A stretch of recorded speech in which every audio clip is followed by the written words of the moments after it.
All right, today we're going to be talking about 5 sneaky and subtle ways your ex tries to use you or take advantage of you. Please stay tuned through to the end because we're going to be talking about some things that you can do, some things that could really benefit you to keep you strong and to keep you from being used in these sorts of ways, okay? With that being said, let's go ahead and get right into this.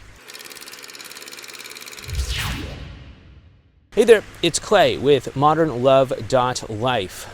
Welcome back for another video. We're talking about some subtle ways that your ex may try to use you. And that's not to say that they're nefariously trying to manipulate you and, sadistically take advantage of you and string you along like some sort of narcissist or something, although they might be. I don't know. I don't know them personally. I don't know what they're personally capable of or what they're predisposed towards or anything like that. You do, though. You have a sense of what their personality is. You have a sense of what their shortcomings and strengths and all that might be. So you might know. But what I can tell you is that most people aren't generally, manipulative in a sinister kind of way. Most people aren't going to do that. Most people just, just like you and me, just trying to get through their life and trying to find a little piece of happiness along the way. And, we feel things along the way. We get confused. We're unsure about things. We regret certain things. We change our minds about things, right?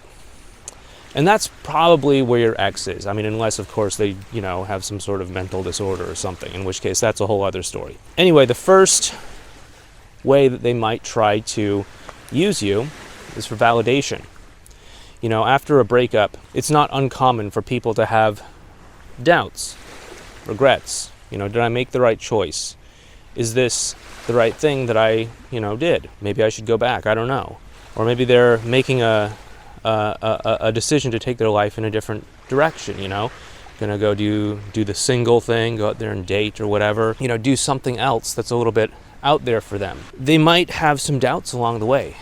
They might have some setbacks or insecurities or uncertainties along the way. They might occasionally reach back to you for some sense of validation or security-seeking kind of behavior. Again, it's not that they're, necessarily using you in some sort of sinister kind of way.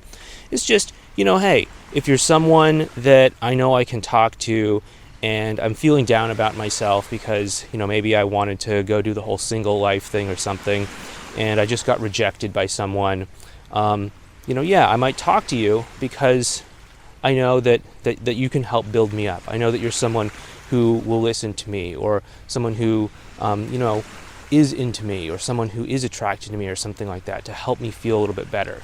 It's not to say that they're trying to take advantage of you, but it just might be something that they might be doing. And if you're not okay with that, hey, we'll get to there in a little bit, but it's it is an option. It is a possibility, right? Next up, thing number 2 is, if I can say this delicately, they may be turning to you for intimacy, for a lot of the same reasons. Trying to keep my, language under control here, because you never know who's watching these videos in the background. You never know who might be there while you're got this video playing in the background or something like that. People have needs. People have, biological urges and cravings and things like that. And, regardless of what their reason for breaking up with you is, or regardless of what their intention is afterwards, they may want to pursue something physical with you in order to get that kind of release, in order to get that connection, if you will. You'll probably experience this as it being just simply about, the act. There's probably not going to be too much emotional connection along the way. There's probably not going to be too much bonding along the way. It's probably just going to be about, like, hey, a late night phone call or, something like that, right? So it is what it is. If you want to play that game, okay, that's fine. If you don't want to play that game, that's totally fine too. Just know what your limit is, know what your standard is, and be willing to enforce some sort of boundary if that ends up getting sort of, edged upon. The third way that your ex may, try to use you is, of course, as a backup plan, right? again, as I said before, it's not uncommon for people to have doubts or second thoughts about breaking up with someone. It's like, did I make the right choice? I don't know. Were things really that bad? I don't know. Maybe they weren't so bad. I thought being out here single, I thought dating was going to be a lot easier than it is, but it turns out it's harder than I thought it was going to be. Maybe they weren't so bad. Maybe I had a little bit of grass is greener syndrome or something like that. It's not uncommon for someone to experience something like that. And so they might unconsciously kind of keep you around just in case something doesn't work out. That way they know that, like, hey, you're into me, we do have a connection, we do have some history, there are some positive things about us despite why we broke up. But maybe I'll just keep you around as an option. Not necessarily that they're using you in a sinister way like a chess piece or anything like that, but just they feel comfortable around you. They feel close to you in some way, and they feel that there's already a lot of the relationship stuff, early relationship stuff, built in, that they don't have to go through the process of putting into place with someone else, right? That is definitely a possibility. Again, it's not that they're an evil person, most likely. You know them better than I do, but it's just that there's a certain sense of familiarity there, right? And they may just feel tempted by that.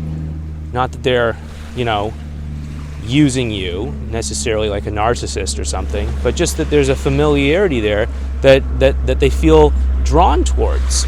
And so that's an important thing to keep in mind as well too. By the way, if you like this video, please make sure you hit that thumbs up button for the YouTube algorithm. Please make sure you subscribe to this channel if you're not already subscribed. And also please make sure you hit the bell icon if you haven't already. It helps us out a lot with the YouTube algorithm, and it'd also do me a big favor too if you could drop a comment down below, helping me out with my low self-esteem by just letting me know that you like these videos that I do. It would help us out a lot with YouTube, seriously. The fourth sign, or the fourth way that your ex may subtly try to use you is, for financial support. This will often come across as them suddenly, opening up to you and connecting with you and warming up to you and everything like that. And then when they feel like they have some certain degree of rapport, then they'll say like, oh, hey, I'm actually a little bit short for rent or something this month. Do you think you can, float me whatever, $1,000 or whatever it might be? And that at least that's if they have some degree of tact. They could just call you up and just be like, hey, I need some money, right? But usually you may notice a certain pattern of them warming up to you and then asking for the money, and then usually typically followed by them pulling back, okay? At least if they have some degree of tact. And obviously it's up to you if you want to lend anyone money or not. But I would personally not feel great about doing this, because it just makes everything so much more complicated. If you want to work things out with them and then there's money involved, and then now suddenly, like if things don't go well between the two of you, now you're starting to build resentment towards them because then they took this money from you, and then it's like, hey, are you ever going to pay me back? And then there's all these like covert contracts that could get formed between the two of you, like, oh yeah, like if I loan you this money, you'll fall in love with me and you'll want to get back together, and all sorts of unhealthy stuff. So I personally wouldn't do that. But again, this is your life. You gotta choose what you're gonna do, and do whatever the right thing for you is. Just be really careful with this, okay? Be careful if you notice yourself making any of those covert contracts. Be careful if you notice yourself saying like, oh hey, this is my chance to like really help them out and save them from this tight pinch that they're in. And if I do this, if I loan them the money, then they'll fall back in love with me and they'll want to get back together with me. Like don't go down that road of thinking, because that's just going to most likely, in my opinion, set you up for a big disappointment and a letdown. But again, you do you do whatever the right thing for you is, but just something to think about before you go ahead and do something like that. It will make things more complicated, and it will definitely add an extra layer of emotional challenge, let's put it that way, to this situation. And the fifth way that your ex may try to use you is basically just to keep everything on their terms. This is pretty common, like whenever you have a consideration on your end where it's just like, oh hey, actually I'm a little bit busy tomorrow, do you think we could do this weekend instead? that's when they might just sort of fall off the radar and maybe stop responding to you or something like that. Or, when you have some sort of concern or something that you want to do, or some kind of thing that you want to invite them to, they just seem uninterested, right? Because it's not on their terms. And so that's another subtle way that they might try to use you, not necessarily with an intention. Maybe one of the earlier intentions that we talked about, like validation seeking or something like that. I mean, I guess you could say they could be trying to feel powerful, right? We've talked about this before on this channel, but oftentimes people do view the sort of dynamic between them and their partner as like a power kind of thing, where it's like, okay, I need to amass as much power as possible by playing hard to get, by using reverse psychology, by playing mind games, by manipulating you or something like that. Therefore, I've got you wrapped around my finger, and now I'm the all-powerful one, and you're the one that's groveling at my feet or something, or vice versa. I hear all kinds of people saying like, yeah, that's why you got to do no contact to show them that you've got the power or something. I mean, like, do no contact if you want to do no contact, but don't think that it's necessarily going to be a power game, or at least playing a power game is going to take you to a great relationship. I've said this before, but great relationships are not built on power struggles. Okay? I'm just laughing because I'm trying to imagine some elderly couple in their 80s or something that's been married for 50 years or something like that. And they're like, yeah, the secret to a great marriage is that I always kept him in his place, and he always knew that I was above him. Or it's not going to happen, guys. I'm sorry, but it's not going to happen. They're going to tell you something like, hey, we just worked together. We figured out the hard stuff together. We always knew that we were on the same team, right? Anyway, tangent here is that know the game that you're playing. You want to play the game of power, play the game of power.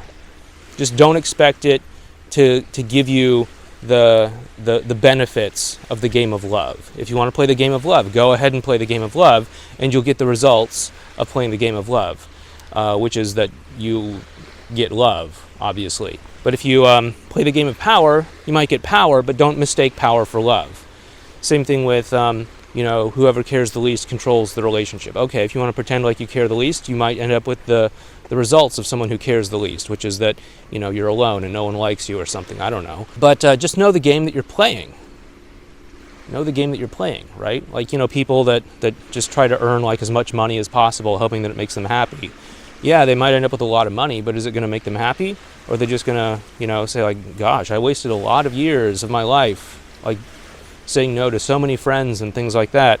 And yeah, I may have gotten the money, but now I have to look back at 10 years or 20 or 30 years or whatever that I just delayed and deferred my actual enjoyment of life. And when really, if they wanted to be happy, they could have focused more on the connections and the relationships that they had. Anyway, tangent. Anyway, congratulations. You've made it here to the end. Drop a comment down below letting me know that you've made it all the way to the end of this video, because that makes me so very happy, and it does help me out with my low self-esteem. One thing that you are going to want to do here is to really know your limits. Know how to enforce boundaries. Know how to put those out there whenever you need to. Because if your partner, if your ex is taking advantage of you, if they are using you, if they are doing things that are making you uncomfortable, asking you for money, keeping things on their terms, using you for sex when, you want more or something like that. By the way, the whole thing about, loaning money, it also applies to being physically intimate. I think I said the word there a moment ago, but anyway, it applies to being physically intimate as well too. Anyway, you're going to want to enforce boundaries when need be. And the important thing with boundaries is that we have to understand exactly what a boundary is. Now, many times people will treat boundaries like an ultimatum. It's like, hey, I texted you and you didn't text me back. Therefore, I need you to text me back immediately. Otherwise, I'm going to never talk to you again or something like that. And that doesn't really work because well, first of all, if you texted them, you're stepping into their space, and now they have the choice to respond or not respond on their own terms. And that's not really your boundary to enforce. I mean, it's more like an ultimatum, right? But really, you want to think of boundaries as like sort of, you know, the fence around your house, or the home that you live in, or the apartment that you live in, or something like that. You know, you don't just let anyone and everyone come into your home. They have to have a certain, you know, they have to meet certain standards. They have to, you know, be trustworthy. They have to be kind. You know, they can't just be like, you know, high on who knows whatever drug, you know, screaming and cussing and threatening your safety and whatever, and you're just going to say, hey, come on in, have a nice cup of tea, or like, you're not going to do that, right? You only welcome people in if they measure up to certain standards that you're looking for, right? And if you need to, just say, hey, you know, I'd love to have you come in, but if you're going to behave like that, if you're going to yell at me and scream at me and threaten to beat me up or something like that, I'm sorry, but I just don't think it's a good idea for me to let you into my home. And you just want to think about boundaries like that, okay? What are your house rules, and what is it that you're asking of other people? And, you know, just communicate that to them. And if you do want to learn more about how to have better communication when it comes to boundaries and things like that, I would definitely recommend you check out Effortless Connection. It's our course on communication. You can find it over at modernlove.life/EC. You can also find a link for it down below. Anyway, once again, thanks so much. Take care, and I'll talk to you in the next video.